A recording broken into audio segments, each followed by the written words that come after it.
इन बच्चों अपना school online channel में आपका स्वागत है। आज हम क्लास 8th में सब्जेक्ट साइंस में क्वेश्चन आंसर करेंगे।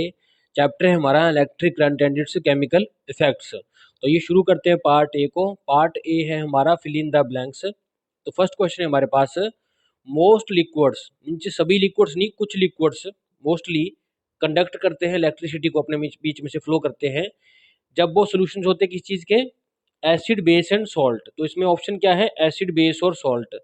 कि मोस्टली लिक्विड्स तभी इलेक्ट्रिसिटी को कंडक्ट करेंगे जब उनके अंदर सोल्यूशन है एसिड बेस या सॉल्ट का।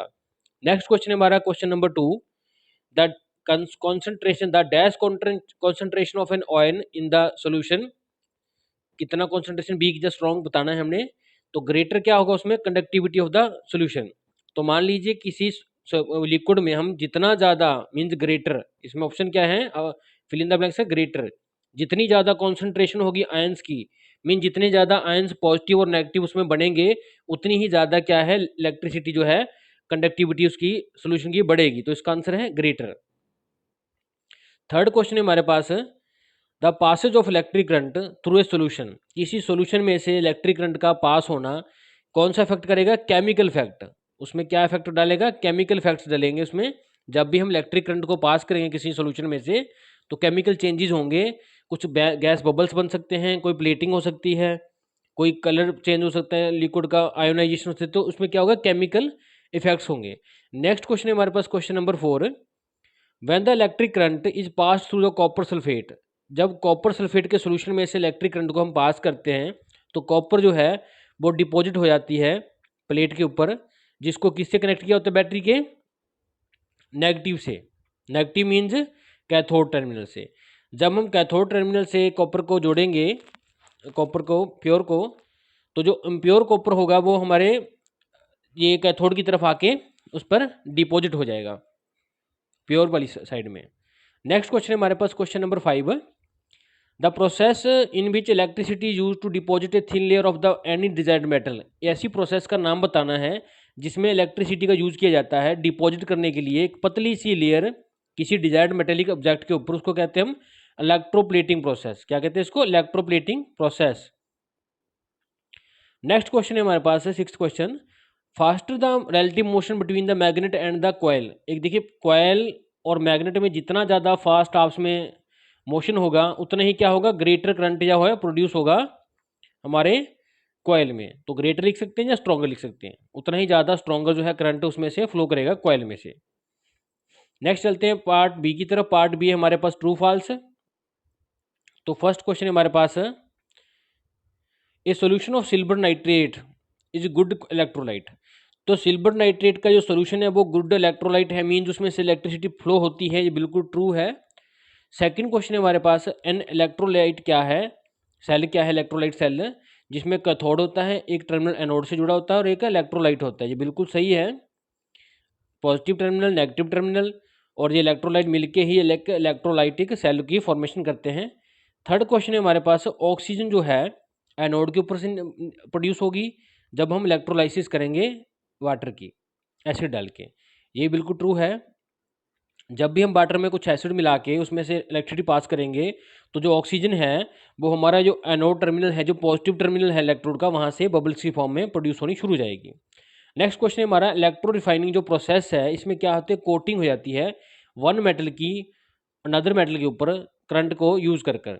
देखिए ये जो है वो फॉल्स है, क्योंकि इलेक्ट्रो रिफाइनिंग में सिर्फ करंट नहीं फ्लो पास किया जाता, उसमें देखिए इलेक्ट्रोलाइसिस में प्रोसेस होती है, उसमें इलेक्ट्रोलाइट भी यूज किया जाता है। तो इस तरह ही नहीं कि इस तरह किसी मेटल को हम कनेक्ट कर देंगे इलेक्ट्रिक करंट से और उसकी प्लेटिंग हो जाएगी या रिफाइनिंग हो जाएगी।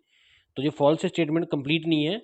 नेक्स्ट हमारे पास इलेक्ट्रोमैग्नेटिक इंडक्शन का जो फिनोमिना था, ये किसके द्वारा डिस्कवर किया गया, इसमें बताया गया है कि ये साइंटिस्ट एलिसेंड्रो बोल्टा द्वारा डिस्कवर किया गया था। ये गलत है, इसके जो आविष्कार किया था इसका इसका आविष्कार हेनरी और फेरेडे ने, दोनों ने मिलकर किया था, इसलिए ये ऑप्शन भी फॉल्स है।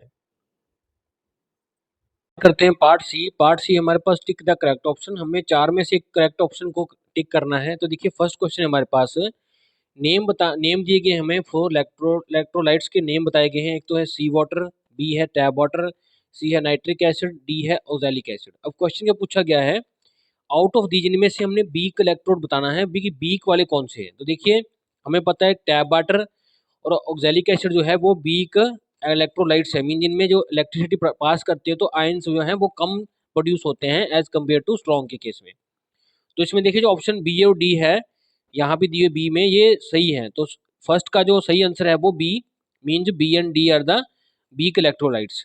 नेक्स्ट चलते हैं क्वेश्चन नंबर सेकंड की तरफ। क्वेश्चन नंबर सेकंड है हमारे पास, electrolyte conduct electricity due to movement of. देखिए जो इलेक्ट्रोलाइट है वो किसके मूवमेंट के कारण इलेक्ट्रिसिटी को अपना कंडक्ट करता है। तो देखिए उसमें पॉजिटिव एंड नेगेटिव आयंस बनते हैं जिसके कारण ही जो इलेक्ट्रिसिटी है वो फ्लो होती है। तो उसमें जैसे जैसे ही ये इलेक्ट्रोलाइट में क्या होता है कि जैसे करंट पास करते हैं तो वो डिवाइड हो जाता है पॉजिटिव और नेगेटिव आयंस में, जिसके कारण ये पॉसिबल होता है कि इलेक्ट्रिसिटी पास हो जाए, इसलिए सेकंड का ऑप्शन जो है सी है। नेक्स्ट क्वेश्चन है हमारे पास, electrode connected to positive terminal. जो इलेक्ट्रोड पॉजिटिव टर्मिनल से अटैच हुआ है बैटरी का उसको क्या कहते हैं। तो पॉजिटिव टर्मिनल वाले को इलेक्ट्रोड को हम एनोड कहते हैं। तो इसका ऑप्शन है 3 का ए। नेक्स्ट क्वेश्चन है हमारे पास, phenomena of decomposition of an electrolyte. एक इलेक्ट्रोलाइट के डिकम्पोजिशन मीन्स आयंस में कन्वर्ट हो जाने के, डिसोशिएट होने के जो फिनोमिना है जब इलेक्ट्रिसिटी पास करते हैं उसको क्या कहते हैं। इसको कहते हैं इलेक्ट्रोलाइसिस प्रोसेस। तो इसका फोर्थ का है सी, इलेक्ट्रोलाइसिस। फिफ्थ क्वेश्चन है हमारे पास, coating of iron with chromium. Iron के ऊपर हमने क्रोमियम की कोटिंग कर दी, तो इस प्रोसेस को क्या कहेंगे, हम इसको कहेंगे इलेक्ट्रोप्लेटिंग। तो फिफ्थ का सी जो है करेक्ट ऑप्शन है। पार्ट डी में हमारे पास हमने क्वेश्चंस का आंसर देना है ब्रीफली। तो फर्स्ट क्वेश्चन है हमारे पास, स्टेट करना है, अप्रोप्रिएट टर्म बतानी है, क्या कहेंगे इसको। जब लिक्विड का सॉल्यूशन यूज करते हैं जिसमें से हम इलेक्ट्रिसिटी को पास करते हैं और उसमें केमिकल चेंजेज होते हैं तो उसको हम कहते हैं ऐसा लिक्विड, ऐसा सॉल्यूशन जिसमें से इलेक्ट्रिसिटी पास होने पर chemical changes mean ion ion का डिवीजन होता है, इसको कहते हैं इलेक्ट्रोलाइट। तो उस लिक्विड को कहते हैं हम इलेक्ट्रोलाइट। तो इसको अप्रोप्रिएट टर्म क्या है, इलेक्ट्रोलाइट कहेंगे। सेकंड क्या है, स्ट्रॉन्ग और वीक इलेक्ट्रोलाइट में डिफरेंस क्या है, दो एग्जांपल देनी है। तो देखिए जो स्ट्रॉन्ग इलेक्ट्रोलाइट होगा वो कंप्लीटली डिसोशिएट्स हो जाएगा आयंस आयंस में, मीन ज़्यादा आयंस उसमें बनेंगे। जबकि एक वीक इलेक्ट्रोलाइट में क्या है, इनकम्प्लीट मीन्स कम आयंस बनेंगे, इसलिए वो वीक सोल्यूशन कहलाता है। तो एग्जाम्पल की बात करें तो स्ट्रॉन्ग की एग्जाम्पल है नाइट्रिक एसिड, सल्फ्यूरिक एसिड, जिसमें कि आयोनाइजेशन ज़्यादा होती है, इलेक्ट्रिसिटी भी ज़्यादा फ्लो होती है। और वीक इलेक्ट्रोलाइट की बात करें तो tap water and oxalic acid का सोल्यूशन जो है वीक इलेक्ट्रोड्स हैं, क्योंकि इनमें आयंस का पॉजिटिव नेगेटिव का फॉर्मेशन जो है कम होता है और करंट भी कम फ्लो होता है। नेक्स्ट बात करते हैं हम क्वेश्चन नंबर थर्ड की। हमने दो डिवाइस का नाम बताओ, क्या डिवाइस का नाम है जो क्या करता है, केमिकल एनर्जी को इलेक्ट्रिकल एनर्जी में कन्वर्ट करता है। तो देखिए ऐसी डिवाइस को हम कहते हैं सेल। सेल ही एक ऐसी डिवाइस है जो केमिकल एनर्जी को स्टोर हुई को इलेक्ट्रिक एनर्जी में कन्वर्ट करता है। नेक्स्ट हमने बताना है मैकेनिकल एनर्जी को इलेक्ट्रिकल एनर्जी में कन्वर्ट करने वाली डिवाइस को क्या क्या कहते हैं। सबको पता है इसको जनरेटर कहते हैं, क्योंकि जनरेटर क्या होता है, जो मोशन होता है उसका इंजन का, उसके मोशन को ये इलेक्ट्रिक करंट में प्रोड्यूस करके बिजली प्रोड्यूस करता है। फोर्थ है हमारे पास क्वेश्चन, हमने साइंटिस्ट का नाम बताना है जिन्होंने इंट्रोडक्शन मीन्स इन्वेंशन की थी। तो देखिए बोल्टिक सेल की जो इन्वेंशन किसने की थी, एलिसेंड्रो बोल्टा ने। तो इसका ऑप्शन है ये वाला। नेक्स्ट है फिनोमिना ऑफ इलेक्ट्रोलाइसिस। तो इलेक्ट्रोलाइसिस के बारे में किसने बताया था हमें, किसने इन्वेंट किया था, ये माइकल फैराडे ने किया था। तो यहाँ पे माइकल फैराडे इसका सही आंसर है। नेक्स्ट क्या है, फिनोमिना ऑफ इलेक्ट्रोमैग्नेटिक इंडक्शन। तो देखिए इलेक्ट्रोमैग्नेटिक इंडक्शन मीन्स इलेक्ट्रिसिटी का प्रोड्यूस होना, मैग्नेटिक इंडक्शन मीन्स मैग्नेट को मूव करने से कॉयल के इर्द गिर्द इलेक्ट्रिक करंट प्रोड्यूस होता है। तो ये जो इन्वेंशन थी ये दोनों की कंबाइंड थी, माइकल फैराडे और हेनरी की, इसलिए इन दोनों को इसका जो है श्रेय जाता है। नेक्स्ट देखिए हमारे पास एक सर्किट दिखा रखा है, इसमें देखिए इलेक्ट्रोड ए है ये वाला, एक इलेक्ट्रोड बी है। जो इलेक्ट्रोड ए है भी पॉजिटिव टर्मिनल से कनेक्ट किया हुआ है और इलेक्ट्रोड बी है जो नेगेटिव टर्मिनल से है। अब डायग्राम देखिए शो कर रखा है। अब हमने कुछ क्वेश्चंस का आंसर देना है कि हमने पहले बताना है, नेम बताना है इलेक्ट्रोड ए और बी का। तो देखिए जो ए है क्योंकि ये पॉजिटिव से कनेक्टेड है इसको हम एनोड कहेंगे, जो इलेक्ट्रोड नेगेटिव से कनेक्टेड है इसको हम कैथोड कहेंगे। तो इलेक्ट्रोड ए क्या है, एनोड है, और इलेक्ट्रोड बी क्या है, कैथोड है। सेकंड पूछा गया है नेम द प्रोसेस। ये कौन सी प्रोसेस है, इसमें देखिए ये प्रोसेस है, ये इलेक्ट्रोलाइसिस की प्रोसेस है क्योंकि इसमें करंट फ्लो करने से केमिकल चेंज हो रहा है। नेक्स्ट पूछा गया है कि इलेक्ट्रोड ए और बी पे कौन सी गैस प्रोड्यूस होगी। तो देखिए जो इलेक्ट्रोड ए है जिसको हमने पॉजिटिव मानना है, जिसको हम की एनोड कहते हैं, यहाँ पे O2 प्रोड्यूस होगी। और इलेक्ट्रोड जो बी है जिसको कि हम नेगेटिव से अटैच कर रखे हैं, जिसको हम कैथोड कहते हैं, यहाँ पे H2 प्रोड्यूस होगी। नेक्स्ट है हमारे पास question, state the meaning of the term, हमने इसका मतलब बताना है। इलेक्ट्रोमैग्नेटिक इंडक्शन, तो देखिए प्रोडक्शन ऑफ इलेक्ट्रिसिटी, इलेक्ट्रिसिटी का पैदा होना by changing the magnetic field. तो देखिए जैसे कॉइल थी, होलो कॉइल, इसमें से जैसे ही मैग्नेट को हम पास करते थे तो क्या था, करंट प्रोड्यूस होता था। इस प्रोसेस को, इस टर्म को हम, इस फिनोमिना को हम कहते हैं electromagnetic induction. Means electricity produce होती है मैग्नेट के मूव करने से। नेक्स्ट है इलेक्ट्रोलाइसिस, तो देखिए ये ऐसा फिनोमिना है, जैसे कि ऊपर हमारे पास क्वेश्चन था कि इलेक्ट्रोलाइट है जो डिकम्पोज हो जाएगा आयंस में, जिसके कारण जो इलेक्ट्रिसिटी है जब उसमें से पास की जाती है तो वो डिकम्पोजिशन हो जाता है, तो इस प्रोसेस को कहते हैं इलेक्ट्रोलाइसिस। नेक्स्ट देखिए क्वेश्चन है हमारे पास, इलेक्ट्रोड्स क्या होते हैं। तो देखिए एक मेटल है जिसके बीच में से इलेक्ट्रिक करंट एंटर करता है, जहाँ उसमें से करंट बाहर आता है, लीव करता है किसमें, एक इलेक्ट्रिक सेल में। तो इसको हम एक्सपेरिमेंटली जो सेटअप करते हैं उसमें देखिए जो रॉड्स होती हैं इसके लिए करंट को इन या आउट करने के लिए, उनको इलेक्ट्रोड्स कह सकते हैं। जैसे कि इस देखिए फिगर में ये इलेक्ट्रोड है, ये इलेक्ट्रोड है, इसमें करंट आ रहा है जा रहा है, ये इलेक्ट्रोड्स हैं।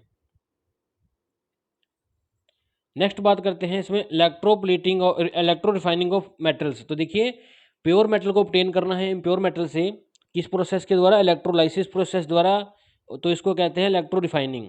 तो इसमें क्या करेंगे, एक इम्प्योर मेटल में से जो मेटल है वो आके प्योर मेटल पे डिपॉजिट हो जाएगी। ये प्रोसेस क्या होती है आगे इसको डिस्कस करेंगे डिटेल में। नेक्स्ट हमें 3 फिनोमिना बताने हैं इलेक्ट्रोलाइसिस के। तो फर्स्ट क्या है, इलेक्ट्रोलाइसिस से हम एक्सट्रैक्ट कर सकते हैं मेटल्स को उनकी ओर से। ओर्स क्या है उनकी, ऐसी फॉर्म है जिसमें से वो मिट्टी में से निकाले जाते हैं, तो उसमें काफ़ी मड वगैरह, काफ़ी और इम्प्योरिटीज होती हैं, तो इस वे से हम उसको एक्सट्रैक्ट कर सकते हैं उनकी ओर से। सेकंड, उनको और रिफाइनिंग कर सकते हैं, जो मेटल्स हमने रिफाइन कर लिए उनको और बढ़िया रिफाइन कर सकते हैं, मीन्स इम्प्योर में से प्योर मेटल निकाल सकते हैं। थर्ड क्या है इसका यूज़, कि इससे हम इलेक्ट्रोप्लेटिंग कर सकते हैं कि पतली सी थिन सी लेयर को डिपॉजिट कर सकते हैं किसी मटेरियल के ऊपर। तो नेक्स्ट है हमारे पास पार्ट ई। पार्ट ई में फर्स्ट क्वेश्चन है कि जो सॉलिड क्लोराइड है वो हमारा इलेक्ट्रिसिटी कंडक्ट नहीं करता, जबकि सोडियम क्लोराइड का सोल्यूशन कंडक्ट करता है। तो पूछा गया जब अपना सॉलिड स्टेट में है क्लोराइड तब वो इलेक्ट्रिसिटी नहीं फ्लो करता, लेकिन सोल्यूशन में उसको मिक्स करने पे करता है, इसका रीजन बताना है। तो देखिए सॉलिड सोडियम क्लोराइड है उसमें फ्री आयंस नहीं बनते सॉलिड स्टेट में, तो इसलिए ये सोल्यूशन जो है जबकि इसके सोल्यूशन, जबकि इसका सोल्यूशन है जब उसको किसी चीज़ में पानी में डिजोल्व कर लेते हैं तो ये फ्री आयंस फॉर्म करता है, इसीलिए सोडियम जो क्लोराइड है वो अपना इलेक्ट्रिसिटी कंडक्ट नहीं करता जब वो सॉलिड फॉर्म में है, लेकिन जब वो सोल्यूशन फॉर्म में होता है तब वो इलेक्ट्रिसिटी को फ्लो करता है, कंडक्ट करता है। नेक्स्ट पूछा गया है क्वेश्चन, क्या ये इट इज़ नॉट ये safe to carry out the electrical repairs, के देखिए ये सेफ नहीं है, क्या सेफ नहीं है, इलेक्ट्रिकल की रिपेयर करना आउटडोर में खुले में जब भी कोई हैवी डाउनपोर मीन बरसात हो रही है। तो देखिए इसका आंसर क्या है कि जो रेन वाटर है उसमें देखिए मैनी डिजोल्व्ड सॉल्ट्स होते हैं कई बार, क्योंकि वो स्टार्टिंग में एटमोसफेयर में कई गैसेज डिजोल्व हुई होती हैं। तो रेन वाटर क्या है, एक गुड कंडक्टर बन जाता है इलेक्ट्रिसिटी का, जिसके कारण इलेक्ट्रिक रिपेयर्स करते हुए जो हैवी डाउनपोर मीन बरसात के कारण जो रिस्क है इलेक्ट्रिक शॉक का वो बढ़ जाता है।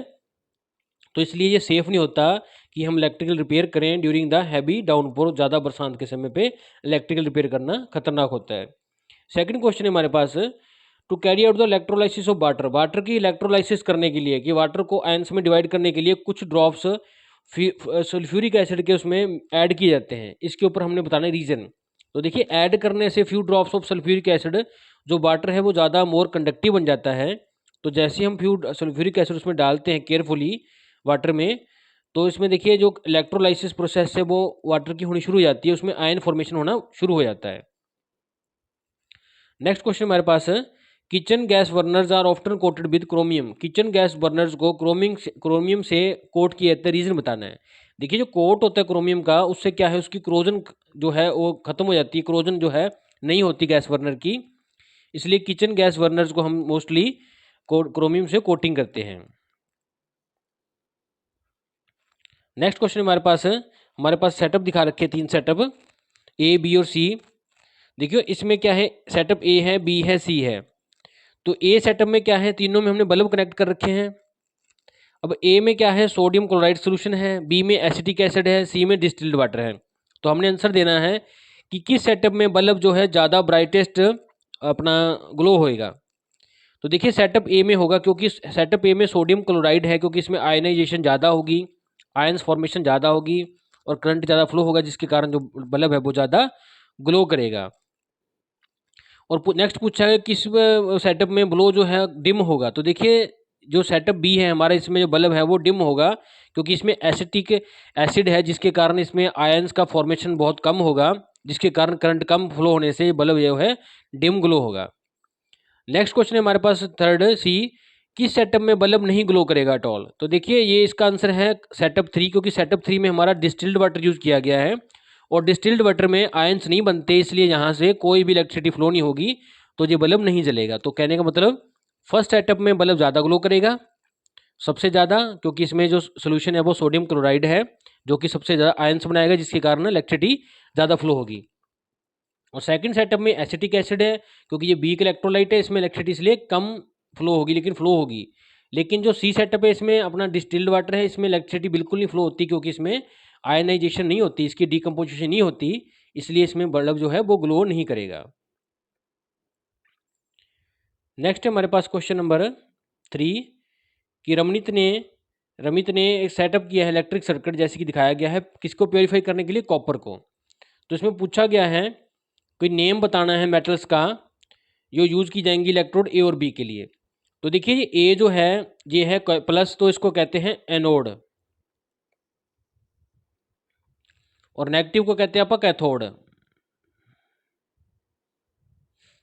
इसको एनोड कहेंगे, इसको कैथोड कहेंगे। तो जो देखिए इम्प्योर मेटल होगी, इम्प्योर कॉपर होगी, वो इलेक्ट्रोड ए पे डालेंगे, इसको इम्प्योर को यहाँ डालेंगे, यहाँ इस पे कनेक्ट करेंगे इम्प्योर को, और जो प्योर है वो यहाँ पे कैथोड में डालेंगे। तो क्या होगा, क्या जैसे हम इलेक्ट्रिसिटी पास करेंगे तो जो इम्प्योर है वो यहाँ से प्योर की तरफ डिपॉजिट हो जाएगी।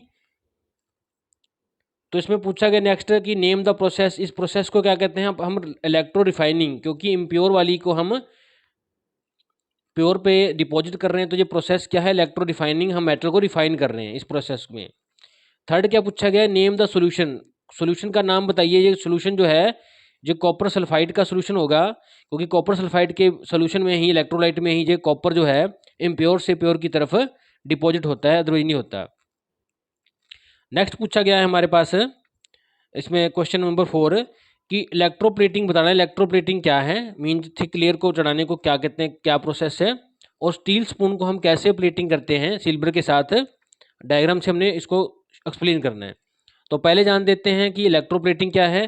Process of depositing A thin layer, एक पतली सी लेयर एक डिजायर्ड मेटल के ऊपर चढ़ाने की प्रोसेस को हम कहते हैं मेटेलिक की इलेक्ट्रिक करंट पास करके इलेक्ट्रोप्लेटिंग। तो इलेक्ट्रोप्लेटिंग क्या है, एक प्रोसेस है जिसमें हम डिपॉजिट करते हैं पतली सी लेयर एक डिजायर्ड मेटल की, किसके ऊपर, अनदर मेटेलिक ऑब्जेक्ट के ऊपर, किसकी हेल्प से, इलेक्ट्रिक करंट की हेल्प से।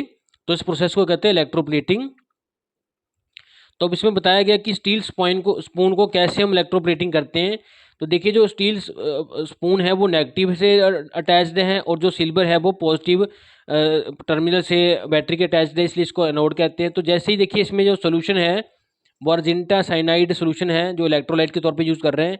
जैसे हम करंट को पास करेंगे तो जो सिल्वर है हमारा, तो इधर से वो रिएक्ट करके इलेक्ट्रोलाइट के साथ यहाँ से डिकम्पोज होगा, और यहाँ से ये स्पून की तरफ जाके यहाँ पे डिपॉजिट होता रहेगा, जिसके कारण ये स्पून की कोटिंग कर देगा।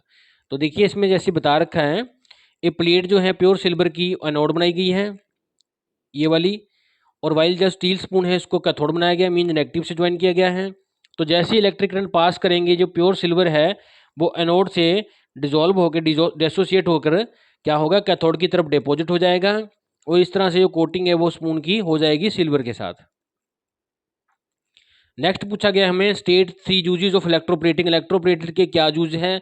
तो देखिए इससे जो सरफेस है वो शाइनिंग हो जाता है, चमकदार हो जाता है, इससे जो उसका सरफेस है ड्यूरेबल, मीन्स उसकी जो लाइफ बढ़ जाती है, इससे क्या उसको कभी क्रोजन नहीं लगता सरफेस को। तो इसलिए हम इसके ये 3 यूजेज हैं इलेक्ट्रोप्लेटिंग के, जिसके कारण ये यूज़ की जाती है। नेक्स्ट क्वेश्चन हमारे पास, हमने डिस्क्राइब करना है, एक्सपेरिमेंट बताना है जिससे कि इलेक्ट्रिसिटी प्रोड्यूस होगी मैग्नेट की हेल्प से। तो देखिए ये हमारे पास सेटअप में ये मैग्नेट है, ये कॉयल है, ये बल्ब अटैच है इसके साथ। तो देखिए हमने हॉलो सिलेंड्रिकल पाइप ली है ये वाली, जिसके ऊपर बाइंड की है एक लार्ज टर्म्स ऑफ अपनी इंसुलेटिंग वायर की। इंसुलेट करके हमने क्या किया, सबसे पहले एक हॉलो ट्यूब ली, इसके ऊपर एक इंसुलेशन लगाई, इसके ऊपर हमने कॉइल्स को बाइंड कर लिया। तो इसके साथ हमने इसको फिर आगे एक टॉर्च या बल्ब से अटैच कर लिया। अब हम क्या करेंगे, एक स्ट्रॉन्ग मैग्नेट बार लेंगे, इसको rapidly towards the centre and away from the centre में इसको मूव करेंगे। तो देखेंगे जैसे ही वो सेंटर की तरफ जाता है तो बल्ब ग्लो करेगा, और जैसे ही मैग्नेट को हम रोक देंगे ग्लो करना बंद कर देगा। तो इसी तरह जैसे हम इसको मैग्नेट को अंदर से बाहर की तरफ निकाल लेंगे तो ये बल्ब अपना ग्लो होगा अगेन, और जैसे ही मैग्नेट को बाहर ला के रोक देंगे बल्ब जो है दोबारा ग्लो होना बंद कर देगा। तो इस प्रोसेस से क्या है, जैसे हम रिलेटिव मोशन करते हैं मैग्नेट का इस कोयल के रिलेटिव से रिलेशन से, तो करंट जो प्रोड्यूस हो रहा है, बल्ब जग रहा है, तो इससे पता लगता है ये इलेक्ट्रो मैग्नेटिक इंडक्शन का एक सेटअप है। नेक्स्ट हमारे पास क्वेश्चन है, एक कॉयल है इंसुलेटेड कॉपर वायर की, मीन जो कॉयल है इसके ऊपर इंसुलेशन लगाकर वायर्स को वाउंड किया गया है, इसको एक टॉर्च से कनेक्ट किया गया है। हमने बताना क्या है, बल्ब का रिस्पॉन्स बार के अकॉर्डिंग। तो देखिए जैसी बार को हमने पुश किया तो क्या है, बल्ब ऑन हो गया, क्योंकि रिलेटिव मोशन हुआ कॉयल और मैग्नेट के बीच में। तो जैसे ही इसको पुल लाइट बाहर निकाला तब भी देखिए बल्ब जो है वो ग्लो करेगा। थर्ड क्या है, जब हमने इसको स्टेशनरी होल्ड किया, चाहे इसके आसपास चाहे इसके अंदर जाकर बिना टच किए इसको मैग्नेट बार को होल्ड कर लिए, तो क्या होगा, इसमें कोई रिलेटिव मोशन नहीं हो रहा, तो इसलिए क्या है बल्ब नहीं जलेगा, तो bulb does not glow. Thanks for watching this video.